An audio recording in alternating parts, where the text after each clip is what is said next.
quero convidar você a abrir sua Bíblia nesse texto que já está anunciado aí, segundo livro dos Reis, capítulo 18, dos versos de 1 a 7. Sabe que esses livros chamados Primeiro Reis, Segundo Reis, Primeiro Crônicas, Segundo Crônicas, são livros que registram histórias dos reis, especialmente no tempo quando o reino era dividido. Portanto, tinha o reino chamado de Israel, reino do norte, reino do sul chamado de Judá. E esses livros vão tecendo, e às vezes são as mesmas histórias em crônicas, em reis, que estão repetidas. E esse texto que nós vamos ler aqui agora, eu queria pedir a sua atenção para ele, porque na verdade ele é um resumo da história de Ezequias. Depois o livro ele abre, um pouco mais essa história, destrincha um pouco mais essa história, mas nesses 7 versos nós temos um resumo da história. Eu não sei quantos aqui ou que vem em casa tem algum tipo de carreira acadêmica, já fez algum TCC, alguma coisa assim, mas geralmente em TCC, dissertação de mestrado, tese de doutorado, você tem que fazer o que a gente chama de resumo, o abstract, aquele resuminho. Você tem que dizer o que está dizendo aquele trabalho inteiro, em poucas palavras. E tem até regras da BNT que pedem para que você, naquelas palavras, você consiga abranger, às vezes, um trabalho de 200 páginas, você tem que fazer ali num limite de linhas. E quando a gente faz isso, a gente escolhe muito bem as palavras, para que quem vai ler observe aquelas palavras e consiga ter uma dimensão de tudo que está dentro daquele trabalho maior. Por que eu estou falando tudo isso? Porque esses 7 versículos, de 2 Reis 18, é uma espécie de resumo de toda a história de Ezequias. Então as palavras são muito bem escolhidas, as expressões são muito bem escolhidas, e eu sugiro a você que leia com toda atenção. Se tiver a Bíblia de papel, que você faça algum tipo de destaque.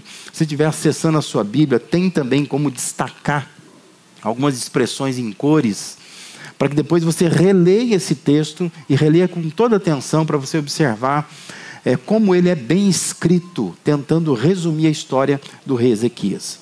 O texto fala assim: no 3º ano do reinado de Oséias, filho de Elá, rei de Israel, Ezequias, filho de Acás, rei de Judá, começou a reinar.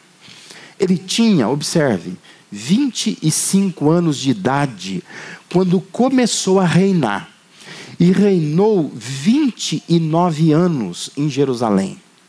O nome de sua mãe era Abia, filha de Zacarias. Ele fez o que o Senhor aprova, tal como tinha feito Davi, o seu predecessor. Removeu os altares idólatras, quebrou as colunas sagradas e derrubou os postes sagrados. Despedaçou a serpente de bronze que Moisés havia feito, pois até aquela época os israelitas lhe queimavam incenso. Ela era chamada Neustã. Ezequias confiava no Senhor, o Deus de Israel. Nunca houve ninguém como ele entre todos os reis de Judá, nem antes nem depois dele. Ele se apegou ao Senhor e não deixou de segui-lo. Obedeceu aos mandamentos que o Senhor tinha dado a Moisés. E o Senhor estava com ele. Era bem-sucedido em tudo que fazia. Rebelou-se contra o rei da Síria e deixou de submeter-se a ele. Quando nós observamos os registros acerca dos reis de Israel e de Judá, nós constatamos que havia reis bons e havia maus reis, reis ruins. Porém, o bom rei, ele era sempre um bom servo de Deus. Não necessariamente aquele que administrava bem, ou que fosse dotado de capacidades especiais, ou tivesse um pulso firme para isso, para aquilo, para governar bem. Mas quando você lê as histórias desses reis de Israel e de Judá, você percebe assim que o bom rei, ele era um bom servo de Deus. Todo rei que fosse temente a Deus, ele tinha um bom reinado. E todo rei, portanto, que era mau, ele não conseguia fazer um bom reinado. Será que isso não deveria nos dizer alguma coisa? Significa que o bom membro de igreja é aquele que é bom filho de Deus. É aquele que é um bom servo de Deus. O bom líder não é o mais hábil, não é o mais carismático, mas é aquele que tem vida afiada com Deus. Significa que o bom empregado é aquele bom crente. O bom empresário é aquele que é fiel a Deus. Significa que o bom estudante é aquele que também é um bom cristão. E assim a dona de casa, o patrão, o professor, o comerciante. Ou seja, a nossa vida lá fora deveria ser um reflexo do que nós somos aqui dentro. Da nossa busca por Deus. Ezequias, ele foi um grande rei. Ele, enquanto rei, fez bem feito o que tinha que fazer. Todavia, antes ele era um grande homem de Deus. E o texto justifica o sucesso do seu reinado pela grandeza da sua vida. A maneira como ele tratava Deus determinava os resultados da sua vida. A minha oração nessa semana foi para que nós compreendamos isso nesta noite. Se nós servirmos bem a Deus, nós vamos servir bem qualquer outro lugar, qualquer outra coisa. Seja a igreja, seja a empresa, seja a escola, seja a vizinhança, a família, qualquer outros espaços serão bem servidos por nós. Se nós servirmos a Deus, aprendermos o que é servir a Deus. Antes de pensar em que o rei Ezequias tinha, veja o que ele não tinha. Que talvez a gente se conecte com ele, né, e entenda assim, olha, minha história se assemelha à história do rei Ezequias. O rei Ezequias, ele não possuía boas referências familiares, sabia? Ezequias não veio de uma boa família. Ele não teve um bom berço. O pai dele não foi para ele um bom exemplo de rei. Ezequias é o tipo de rei que você não pode olhar dizendo assim, olha, esse aqui é como o pai dele. Ele não foi como o pai dele. Porque o pai dele foi um péssimo rei. Reinou, inclusive, bem menos do que ele, né? Na verdade, Acás, você vai ler vários comentários que vão dizer assim, que Acás era um homem que não prestava. Ele não prestava. E Ezequias é filho desse homem. Veja aí na sua Bíblia, 2 Reis, capítulo 16, versículos de 2 a 4, descrevem um pouco do que foi Acás, o pai dele. Diz que Acás tinha 20 anos de idade quando começou a reinar, e reinou 16 anos em Jerusalém. Ao contrário de Davi, seu predecessor, não fez o que o Senhor Deus aprova. Andou nos caminhos dos reis de Israel e chegou até queimar o seu filho em sacrifício, imitando os costumes detestáveis das nações que o Senhor havia expulsado de diante dos israelitas. Também ofereceu sacrifícios e queimou incenso nos altares idólatras, no alto das colinas, debaixo de toda árvore frondosa. Esse foi Acás, o pai do Ezequias. A gente pode dizer que o Ezequias é um sobrevivente, porque Ezequias queimou o filho dele, ofereceu o filho dele em sacrifício. Poderia ter sido, o Acás nem ofereceu, né? O Ezequias poderia ter sido esse filho oferecido. Esse era o pai dele, né? Olha o pai que ele tinha. O pai de Ezequias foi um homem desobediente a Deus. Ele fez aliança com a Síria. Ele entregou, na verdade, o seu reino ao poder, no poder da Síria. Segundo o Rei 16:8, diz que Acás ajuntou a prata e o ouro encontrados no templo do Senhor, nos tesouros do palácio real, e enviou-os como presente para o rei da Síria. Ao invés de contribuir, como a gente vê na história, reis que contribuíram com o templo do Senhor, ele foi lá e roubou o templo do Senhor e mandou de presente para o rei da Síria. Imaginou você ter um pai assim? Um pai que ao invés de abençoar o templo, ele rouba o templo. Ele saqueou o templo. Ele tirou o ouro e a prata do templo e deu para o rei inimigo. Lá em 16:10, diz assim que então o rei Acás foi para Damasco encontrar-se com Tiglat-Pileser, rei da Síria naquela época.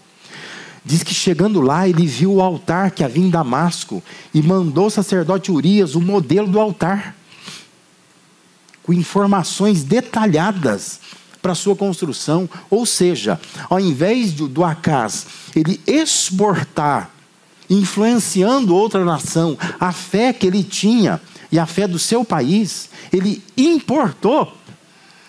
Ele vai lá no país da Síria, ele vê um altar, inclusive que eram mortos filhos das pessoas, queimados ali. E se fosse no dia de hoje, ele ia tirar uma foto no WhatsApp, ia mandou lá para o sacerdote, falou assim: ó, quero um desse jeitinho lá em Jerusalém, no templo. Gente, que homem é esse?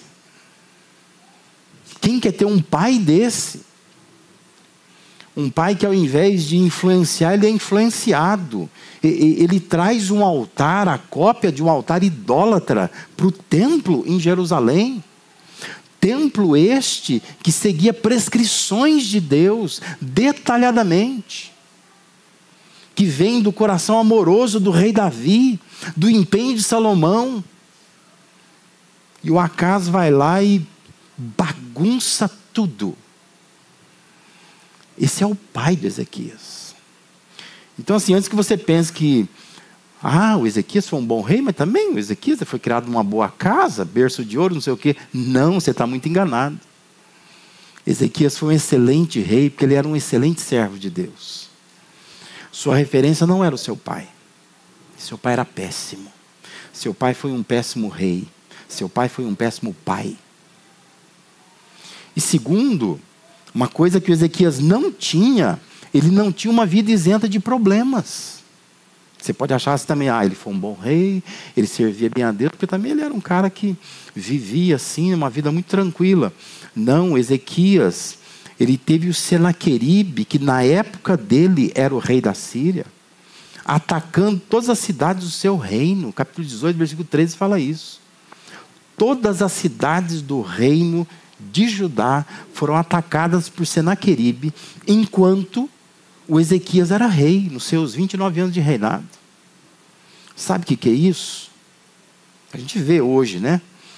O que é um presidente do país assumir um governo e às vezes no primeiro ano dele começa a acontecer um monte de coisa e as críticas que vêm, né? Você dizendo, olha o que está acontecendo, né? Independente do presidente. Agora você imagina um rei que diz que todas as cidades do seu reino foram atacadas pelo Senaqueribe. Cheio de problemas esse homem tinha, não é? E o Senaqueribe impôs um pesado imposto sobre o reinado dele. E você vai ler o texto aí, você vai perceber que ele vai fazer a mesma coisa que o pai.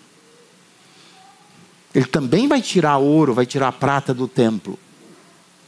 Mas não é para dar de presente para o rei da Síria. Ele vai tirar porque ele não tem de onde tirar. Porque o imposto cobrado foram 10 toneladas de prata e 1 tonelada de ouro. E o Senaqueribe vivia fazendo afrontas por Ezequias para intimidar o Ezequias. Ele não teve uma vida fácil. E o capítulo 20, versículo 1 ainda vai descrever que Ezequias adoeceu e quase morreu. O homem foi para a UTI. Ele adoeceu mortalmente, diz o texto. E como que alguém tinha tudo para dar errado, deu tão certo? Essa é a pergunta, né? Quando você lê a história de Ezequias, fala, não, mas Ezequias foi um rei de sucesso. Ezequias, ele conseguiu fazer um grande e longo reinado em Judá. É uma referência para muitos reis. O texto diz que não teve ninguém como ele, um rei maravilhoso para Judá. Mas como que alguém que tinha tudo para dar errado deu tão certo? A resposta está na relação que Ezequias travou com Deus. Ele fez uma gestão no reino de Judá bem feita, porque a sua atuação como rei fluía, decorria do seu relacionamento com Deus. Ou seja, não se tratava de competência, mas se tratava de dependência de Deus. Bonito isso, não é? Anota isso aí. Não se tratava de competência, mas se tratava de dependência de Deus. Então presta atenção, a gente só faz bem feito quando o feito é feito na dependência de Deus. Isso é bonito também, anota aí, né? A gente só faz bem feito quando o feito é feito na dependência de Deus. Então, mais do que desenvolver competência, nós precisamos exercitar dependência de Deus. Eu chamo a sua atenção para o versículo 5. Diz que Ezequias confiava no Senhor, o Deus de Israel. E por isso nunca houve ninguém como ele entre todos os reis de Judá, nem antes e nem depois dele. Essa confiança em Deus se dava de forma tríplice, conforme diz o versículo 6. Diz que ele se apegou ao Senhor, ele não deixou de segui-lo, ele obedeceu aos seus mandamentos. Ou seja, assim como nós vemos o que Ezequias não tinha, agora observe o que Ezequias tinha. O que ele tinha? Diz que ele se apegou, ele não deixou de seguir, ele obedeceu aos mandamentos. Ou seja, em primeiro lugar, Ezequias tinha paixão por Deus. A gente só se apega a algo que a gente se apaixona. O texto diz que ele se apegou ao Senhor. Ezequias tinha paixão pelo Senhor. O texto também diz que ele não deixou de seguir ao Senhor. É aquela expressão assim, aonde Deus vai, ele vai atrás. Então ele tinha perseverança. Perseverança nesse contexto é manter a paixão que você tem. Ele tinha paixão por Deus, ele se apegou a Deus. E diz que ele não deixou de seguir a Deus. Ou seja, ele manteve aquela paixão que ele tinha por Deus. E ainda, Ezequias tinha prática. Porque diz que essa paixão tinha ação. Ele obedeceu aos mandamentos que o Senhor tinha dado a Moisés. Isso deve lembrar João 14,15, né? Quando Jesus diz, aquele que tem os meus mandamentos e os guarda, esse é o que me ama. E aquele que me ama será amado por meu Pai. Eu também o amarei e manifestarei a ele. Paixão sem prática não vale nada. Paixão sem prática é discurso. Mas aqui nós temos uma combinação perfeita de como o Ezequias era um rei que confiava em Deus. Apesar do pai que ele teve, dos problemas com os quais ele convivia. Mas ele confiava em Deus. E por que ele confiava em Deus? Ele confiava em Deus porque ele era apaixonado por Deus. Diz que ele se apegou a Deus, ele tinha uma paixão por Deus. Diz que ele manteve essa paixão, ele perseverou. E diz que ele botava essa paixão em prática. Porque ele observava tudo que Deus dizia e dizia, olha, eu vou praticar isso aqui. Eu não vou ficar só com sentimentos, mas eu vou transformar os sentimentos em prática. O versículo 4 diz que ele teve peito. O Ezequias teve coragem para destruir a serpente de bronze, que foi uma provisão divina circunstancial, deturpada pelo povo de Israel. Deram um nome, né? O versículo 4 diz que ele despedaçou a serpente de bronze que Moisés havia feito, pois até, gente, isso é da época de Moisés, até aquela época os israelitas lhe queimavam incenso àquela serpente. Não sei se você lembra da história, está em Números 21. Mas lá na história, Deus, como castigo, fez aparecer serpentes que picavam as pessoas e elas morriam. E aí o Deus orienta o Moisés dizendo, faz uma serpente de bronze e coloca no meio do acampamento. Você vai dizer assim, uma pessoa que for picada por uma serpente, picada mortal, ela está doente, ela vai morrer, mas se ela olhar para aquela serpente, ela vai viver. Lembra que em João capítulo 3, na conversa que Jesus tem com Nicodemos, ele vai citar a serpente de bronze, dizendo que como a serpente foi levantada no deserto, o Filho do Homem também vai ser levantado. E todo aquele que olhar para ele, todo aquele que nele crê, viverá. Porque a serpente de bronze é um tipo de Cristo, né? Onde Cristo levantado então na cruz, e nós picados pela picada do pecado, quando nós vamos morrer e vamos para o inferno, a gente olha então para Jesus, e nós vamos viver. Só que essa coisa bonita, que era uma serpente, para um momento circunstancial, se tornou um ídolo para o povo de Israel. E diz que eles deram um nome, chamava a serpente de Neustã. E criaram então todo um culto em volta de Neustã. Nenhum rei teve peito para destruir essa serpente. Porque quem que ia tocar numa coisa que Moisés fez? Mas diz que o Ezequias teve peito para isso. Porque mais do que um bom rei, ele era um homem de Deus. E ele entendeu, esse negócio está errado. Foi Moisés que fez, mas fez uma questão circunstancial. Isso aí tem que ser destruído. O povo não pode continuar queimando incenso para essa serpente que agora chama de Neustã, não. Paixão, perseverança e prática marcaram a vida de Ezequias. Aí eu pergunto, essas também são marcas na sua vida? Presta atenção numa coisa, tudo que você tiver que fazer, faça bem feito. Faça bem feito. Demonstre por seus feitos quem você é. Porque os feitos bem feitos do Ezequias demonstravam quem ele era. Apegado a Deus, perseverante em segui-lo, obediente à sua palavra. Se nós fizermos bem feito, nós vamos demonstrar que nós também somos apaixonados por Deus, nós perseveramos em Deus e nós praticamos o que Deus está falando. E se fizermos bem feito para Deus, vamos fazer bem feito em qualquer outro lugar. E é isso que Deus quer. Assim como bons reis eram bons servos de Deus, Deus quer que bons profissionais hoje sejam bons servos de Deus.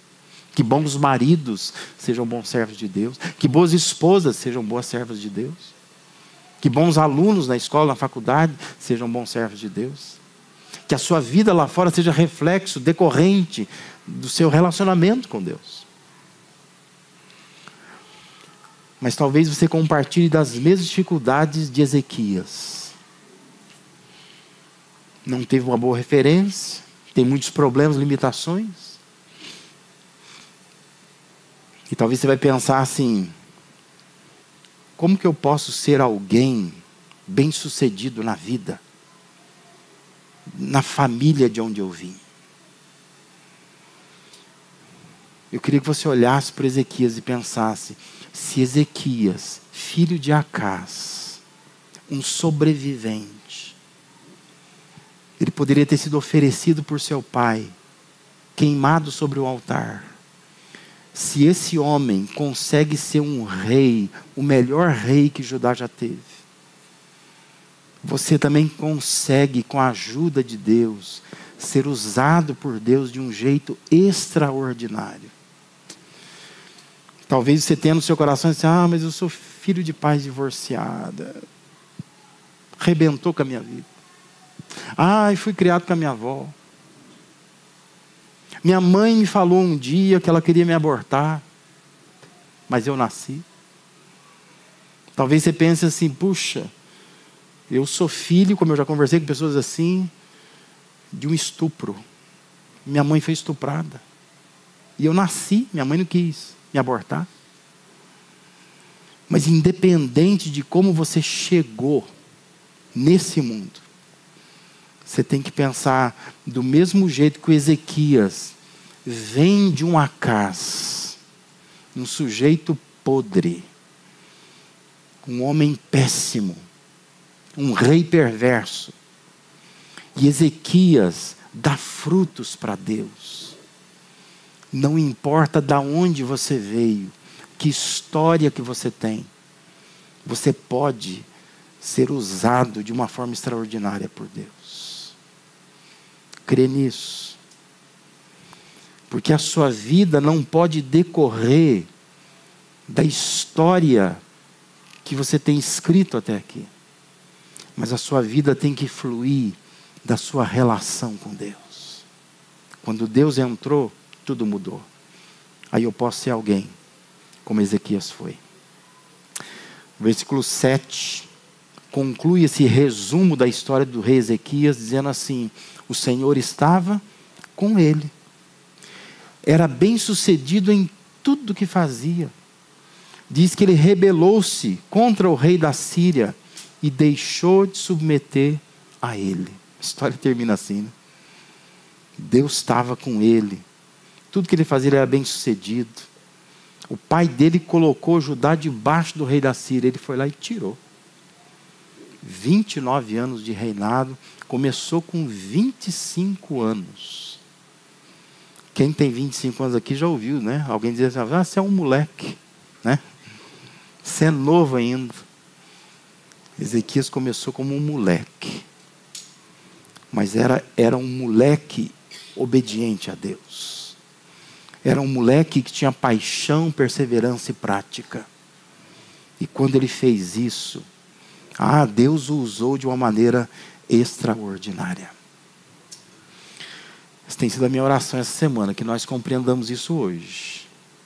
Que independente da sua história, das dificuldades que você passa na sua vida, olhe para Ezequias, se inspire nessa história e pare de fazer as coisas mal feitas só porque eu não tive uma família boa, só porque eu não fui bem criado, só porque eu tenho dificuldades, só porque eu não consigo alcançar as metas que eu acho que eu tenho que alcançar na vida. Comece a fazer bem feito, porque você tem paixão por Deus, porque você quer perseverar em Deus, porque você quer praticar o que Deus manda. Quando você fizer isso, o Senhor vai estar com você, e tudo o que você fizer vai ser bem sucedido. Amém? Confia nisso. Aproveitemos esse tempo de ceia, de reflexão, e vamos pensar nisso. Vamos orar por isso. Vamos pedir a Deus que nós sejamos bons cristãos, que fazem as coisas bem feitas, mas não por competência nossa, mas por causa da nossa dependência de Deus. A gente se relaciona de tal maneira com Ele, que flui dele capacidade, para que nós sejamos usados por Ele de uma forma extraordinária.